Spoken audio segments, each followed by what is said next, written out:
With Diane's Blue Hearts and Butterflies.com. This is the second card in a series on faux leather techniques that I wanted to share from our class in January. This one is using a product called Fun Foam to create kind of a soft leather look. And let me get out the things that I used to create this. So the products, I gave my ladies a choice on the background for embossing their piece on the Pear Pizzazz piece to use either the subtle or the old world paper. And I think most of them chose the old world paper. I think it kind of gives a look of water or something. I did use a retired stamp set, but I know that there are some images for animals and birds and ducks and things in the current catalog. I just happened to use what I had on hand. And some of the ladies even used another retired stamp set that was in the previous catalog for the Let It Ride, because they wanted more of horses instead of just wild animals. And then I did use the phrase, "Be strong, be happy, be you," from the Rooted in Nature. And on the inside, I'm going to use the tall tree from that same set. Also, I didn't do it on this one because I didn't have the dies yet, but the Stitched with Whimsy dies, I finally was able to get those. And so I am going to use those today to create kind of a stitched look around that Fun Foam to make it kind of look like those patches, like the Levi Strauss patch type things that look real cool on jeans. So the paper that we are using is Early Espresso, and I am using a piece that is 5.5 by 8.5. I scored that and 4 1/4 and folded and burnished that. The Pear Pizzazz, I used a 5 1/4 by 4-inch piece. This one we are going to stamp the sentiment here, and you want to stamp that before you emboss that. And then the other tip to that is make sure that you wipe out your embossing folder when you've done that, because sometimes the ink sticks to that embossing folder and you don't want to go to emboss something and have that ink transfer over. I'm also using Very Vanilla for the inside. This piece is again 5 1/4 by 4, and we'll be stamping on that. This is the Fun Foam piece, and I've already done the stitched, you can see on here, that little stitched area. And this piece is 2 3/4 by 2.5, and then the Early Espresso is 3 by 2 3/4. I made it just a little bit bigger, and you can make these as big or small as you need them to be for the image that you plan to use. And then I did a strip of shaded spruce. This is a 4.5 by 1 1/4. And then the Pacific Point is 4 3/4 by 1 1/2.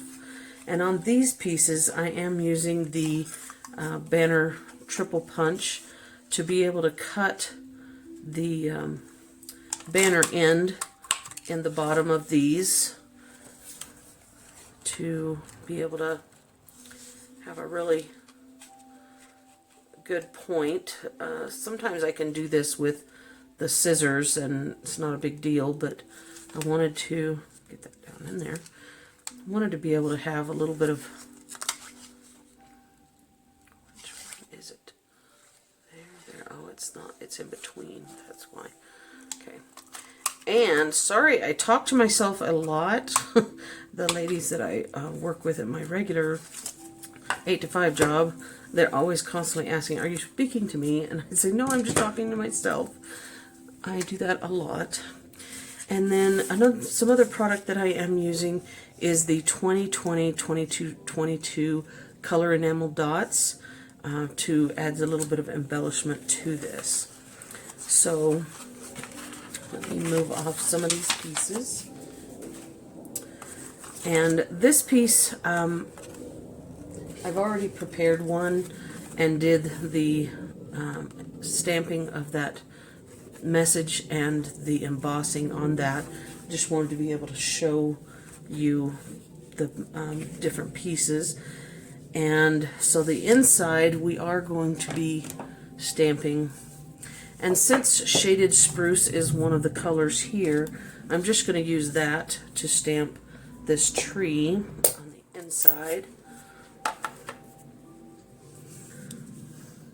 And again, as I had stated in another video, just be very careful. You're only trying to get the ink on the raised image parts. You're not wanting to really push it into the ink, because that would get it everywhere else where it's going to kind of make a mess on your stamped things. So push that. There we go. Gives a lot of good detail in this stamp set. I really fell in love with it and wanted to get it, but then I also have found that I don't get it out all the time and use it like I would like. It's a problem with so many new things coming out that I really just fall in love with. But that's just kind of how it goes. I fall in love with a lot of things. Now, one thing I did want to bring out about this technique is it is best to do this with the red rubber stamps and not the photopolymers, because you're going to be applying heat to the fun foam, and when you go to put your image onto that while it's still warm to kind of give it the impression that you're wanting it to have, you want to make sure that it's not just a photopolymer clear stamp, because it could kind of warp some of those edges. So the red rubber stamps tend to hold up better. Now, one thing is to go ahead and get your stamp ready, and again, you're only wanting to hit those high spots. You're not wanting to push the stamp into the ink pad, because you'll get it all over too much. So I'm getting that all prepared, and I'm leaving it on the stamp set, or on the stamp on the pad, the ink pad, while I heat this up. Now, you have to use your heat tool to do this, and I know that it's going to make a lot of noise, but it really has to be done pretty quickly, in succession here. So I'm going to heat this up. I wanted to tell you, so in case you can't hear me over the gun, the heat tool, that you're just wanting to heat it up enough to kind of have the edges curl, and then it kind of gets a little sparkly over the surface, and that's where you're going to want to, I hope that the video can kind of capture some of that. And then you're going to put that tool away and then stamp onto there. So let's try this.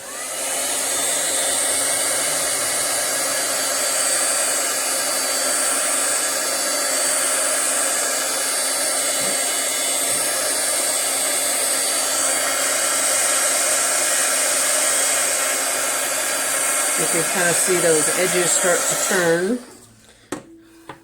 So you're going to take this and put that right where you want it and stamp and just hold. Let that ink kind of settle there. And it just kind of gives it that tooled look. You can use Stays-On ink if you'd like something a little bit darker or blacker to look at. I saw this on the cowwhispers.com blogs and videos. She created these, and I created them for my class, and everybody just really loves it. It helps to protect the surface from the heat tools. So I wanted to give her credit. That's where I got that information, or that idea. And so I'm going to set that back aside. Now the next thing that you're going to want to use is a stylus, because to the thing with tooled leather is you have kind of an indent or an indentation where these images kind of are. And so what I want to do is to kind of create that with a stylus. And I'm just going to go over and kind of push down in. It does kind of grab your ink and pull it, but it just kind of gives it that really cool tooled look, and you kind of just go over some of these areas.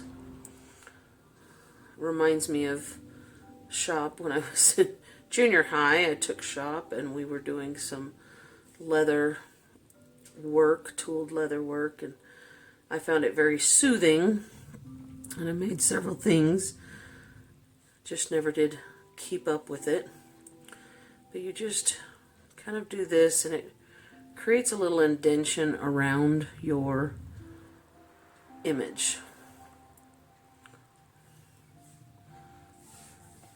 You can follow that through down here on the parts on the bottom as well, just to give it some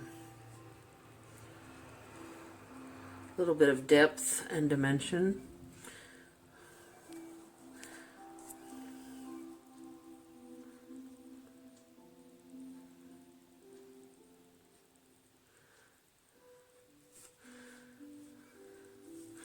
So you can see that.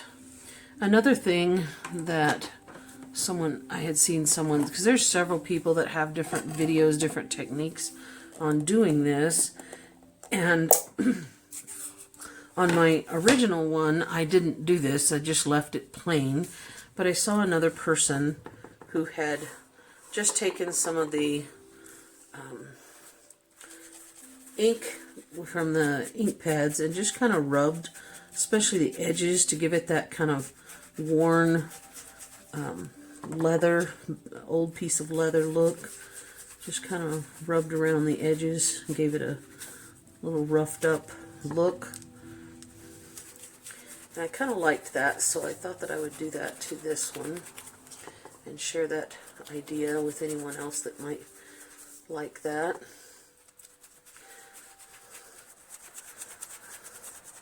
Makes it look, instead of brand new, makes it look kind of worn, and then a little bit maybe even on the rest of it.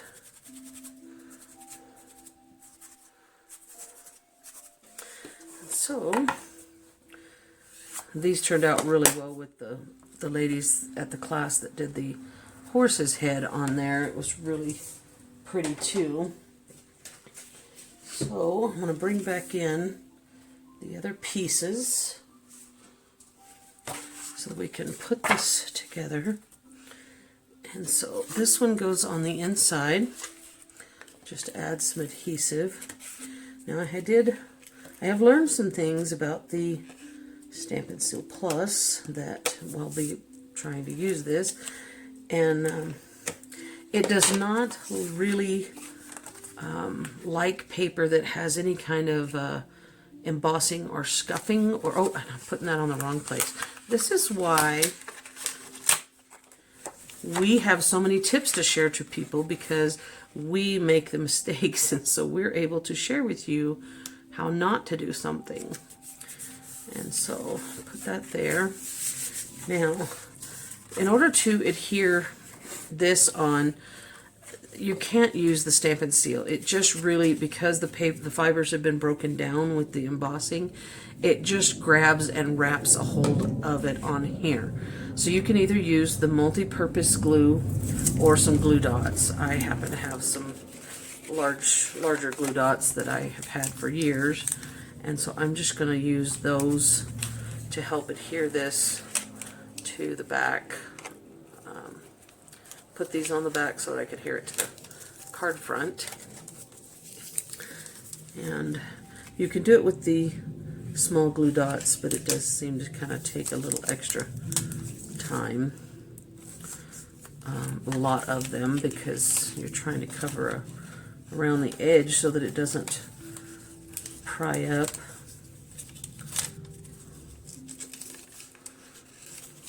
So just putting those around here, several places. And it's amazing what we collect over the years, and before I became a demonstrator too, and I hate to throw all this stuff away because I can use it. And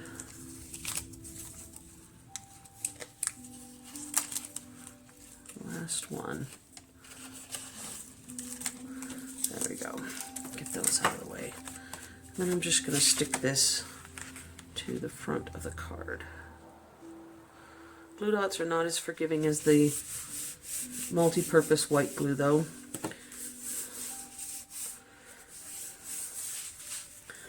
And then glue dots also are the best way to adhere your fun foam to this piece. You could use the white multi-purpose glue, however, since the fun foam isn't a paper, it doesn't absorb and dry very quickly, and so I like the glue dots better to just hold it on. So that's what I had available for people to use.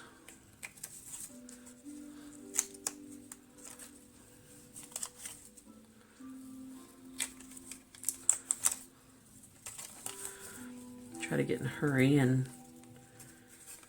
that's when things don't go the way you want.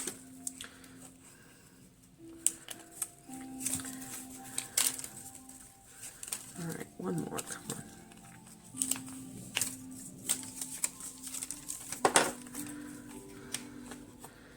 So you'll adhere this to the brown piece. There's a little bit of a border. Now, you can use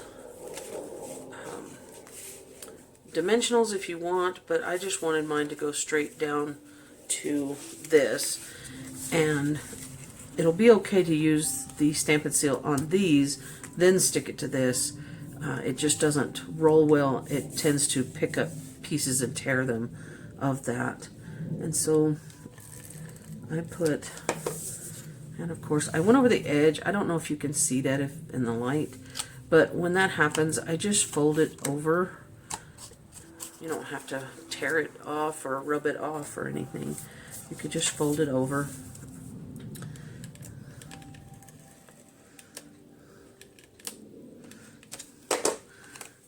And I'm putting this one kind of down here.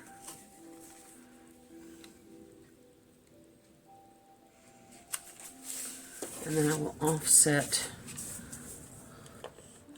this shaded spruce one.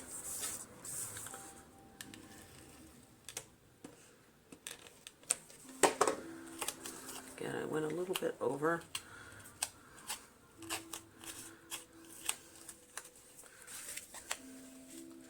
And then I'm going to move this one over and up a little bit, just to kind of create a little bit of interest there.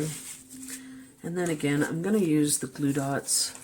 You could use the white glue here.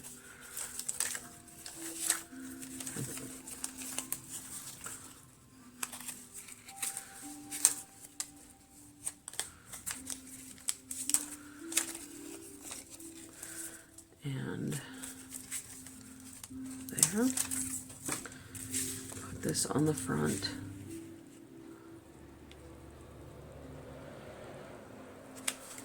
And then I just grabbed 3 of the bumblebee dots. Start them where you want.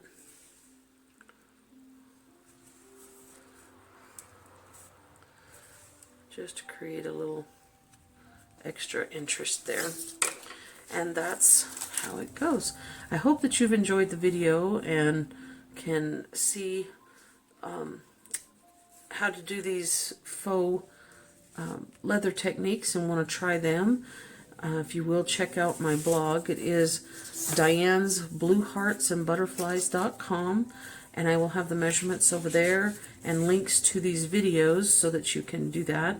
If you enjoy the video, please like and subscribe. That way you can see other videos that are coming out. You could be, if you click the bell, you'll be able to be notified when I do upload. And I appreciate you checking out my channel. Thank you.